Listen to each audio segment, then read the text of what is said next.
നമസ്കാരം. ഇന്ത്യയും അമേരിക്കയും തമ്മിലുള്ള ചരിത്രപരമായ ഇടക്കാല വ്യാപാര കരാറിലൂടെ ഇന്ത്യൻ ഉൽപ്പന്നങ്ങൾക്ക് US വിപണിയിൽ വലിയ ഇളവുകൾ ലഭിക്കുമെന്ന വാർത്തകളാണ് ഇപ്പോൾ വലിയ രീതിയിൽ ചർച്ചയായിക്കൊണ്ടിരിക്കുന്നത്. ഇന്ത്യ US ഇടക്കാല വ്യാപാര കരാറിലൂടെ ഇന്ത്യൻ കയറ്റുമതി ഉൽപ്പന്നങ്ങൾക്കുള്ള 50% നികുതി 18% കുറച്ചതായി കേന്ദ്രമന്ത്രി പീയൂഷ് ഗോയൽ അറിയിച്ചിരുന്നു.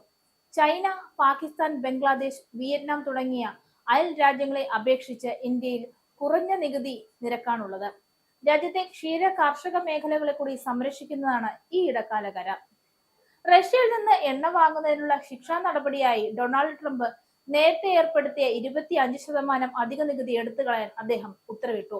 റഷ്യയിൽ നിന്നുള്ള എണ്ണ വാങ്ങുന്നത് നിർത്തി പകരം US നിന്ന് കൂടുതൽ ഊർജ്ജ ഉൽപ്പന്നങ്ങൾ വാങ്ങുമെന്ന് ഇന്ത്യ സമ്മതിച്ച പശ്ചാത്തലത്തിലാണ് പ്രത്യേക ഉത്തരവിറക്കിയത്. എന്നാൽ ഇന്ത്യ റഷ്യയിൽ നിന്ന് എണ്ണ ഇറക്കുമതി പുനരാരംഭിച്ചാൽ തീരുവ തിരികെ ഏർപ്പെടുത്തുമെന്നും ഉത്തരവിൽ പറയുന്നു. അടുത്ത 5 വർഷത്തിനുള്ളിൽ $500 ബില്യൺ അമേരിക്കൻ ഉൽപ്പന്നങ്ങൾ ഇതോടെ ഇന്ത്യ വാങ്ങും. എണ്ണ, ഗ്യാസ്, വിമാന വിഭാഗങ്ങൾ, വിലപിടിപ്പുള്ള ലോഹങ്ങൾ എന്നിവയ്ക്കൊപ്പം ആർട്ടിഫിഷ്യൽ ഇന്റലിജൻസ് മേഖലയിൽ ഉപയോഗിക്കുന്ന GPU ഉൾപ്പെടെയുള്ള സാങ്കേതിക ഉൽപ്പന്നങ്ങളും ഇതിൽ ഉൾപ്പെടുന്നു. മദ്യം, വൈൻ, സോയാബീൻ ഓയിൽ, ഉണക്കിയ ഡിസ്റ്റിലറികളുടെ ധാന്യങ്ങൾ, ചുവന്ന സോർഗം, മരക്കഷ്ണങ്ങൾ, പുതിയതും സംസ്കരിച്ചതുമായ പഴങ്ങൾ, മൃഗങ്ങളുടെ തീറ്റ എന്നിവയടക്കം നികുതിയിൽ ഇളവുണ്ടാകും.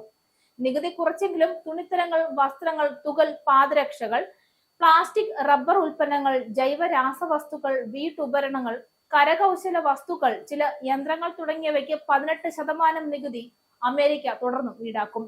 ഔഷധ മേഖലയിലെ നികുതി കാര്യത്തിൽ പിന്നീട് തീരുമാനമെടുക്കും.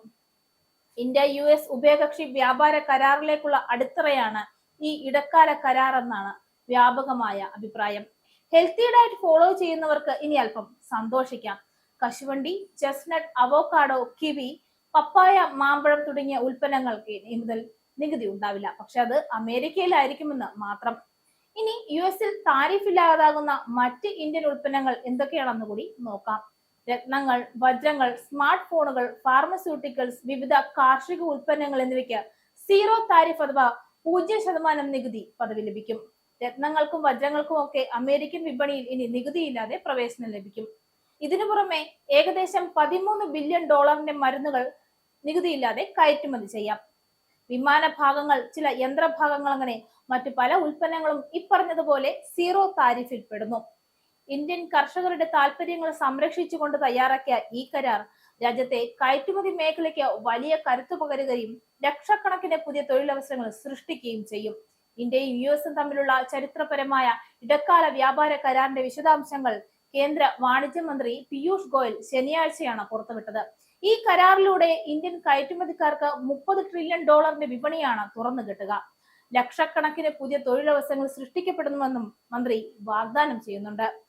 പ്രധാനമന്ത്രി നരേന്ദ്രമോദിയും അമേരിക്കൻ പ്രസിഡന്റ് ഡൊണാൾഡ് ട്രംപും തമ്മിലുള്ള ചർച്ചകൾക്ക് പിന്നാലെ പുറത്തുവന്ന ഇന്ത്യ US വ്യാപാര കരാറിന്റെ നിർണായക വിവരങ്ങൾ പ്രകാരം കയറ്റുമതി മേഖലയിൽ ഇന്ത്യയുടെ മത്സരക്ഷമത വർദ്ധിപ്പിക്കാൻ ഈ നീക്കം സഹായിക്കുമെന്നാണ് വിലയിരുത്തൽ. ഇന്ത്യൻ കർഷകരുടെ താല്പര്യങ്ങൾ പൂർണ്ണമായും സംരക്ഷിച്ചുകൊണ്ടാണ് ഈ കരാറെന്ന് മന്ത്രി വ്യക്തമാക്കി. തന്ത്രപ്രധാനമായ കാർഷിക ഉൽപ്പന്നങ്ങളെ കരാറിൽ നിന്ന് ഒഴിവാക്കിയിട്ടുണ്ട്. ഗോതമ്പ്, അരി, ചോളം, സോയാബീൻ, പഞ്ചസാര, മില്ലറ്റുകൾ തുടങ്ങി US നിന്ന് ഇന്ത്യയിലേക്ക് ഇറക്കുമതി ചെയ്യുന്നതിന് ഇളവില്ല. അതേസമയം US നിന്നുള്ള ജനിതക മാറ്റം വരുത്തിയ ഉൽപ്പന്നങ്ങൾക്ക് ഇന്ത്യയിൽ അനുമതി നൽകില്ല. പാൽ ഉൽപ്പന്നങ്ങൾ, മാംസം എന്നിവയുടെ കാര്യത്തിലും വിട്ടുവീഴ്ചയില്ല.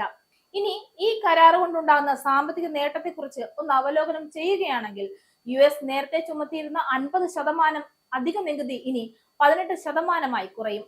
ടെക്സ്റ്റൈൽസ്, ലെതർ, ഫുഡ്വെയർ, പ്ലാസ്റ്റിക്, കെമിക്കലുകൾ എന്നീ മേഖലകൾക്ക് ഇത് വലിയ ഗുണമാകും.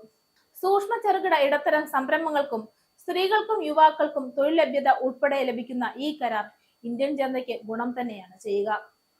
ഡിജിറ്റൽ വ്യാപാര നിയമങ്ങളും കൂടുതൽ വ്യക്തമായ മാനദണ്ഡങ്ങളും ഉൾപ്പെടുന്ന വിപുലമായ കരാറിനായി ഇരുപക്ഷവും ഉടൻ ചർച്ചകൾ തുടങ്ങുമെന്നാണ് പ്രതീക്ഷിക്കുന്നത്.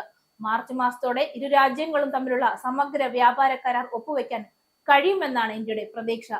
ചൈനയുടെ സാമ്പത്തിക സ്വാധീനത്തെ പ്രതിരോധിക്കാനും വിതരണ ശൃംഖലകൾ ശക്തിപ്പെടുത്താനുമുള്ള തന്ത്രപരമായ നീക്കമായാണ് കരാർ വിലയിരുത്തപ്പെടുന്നത്.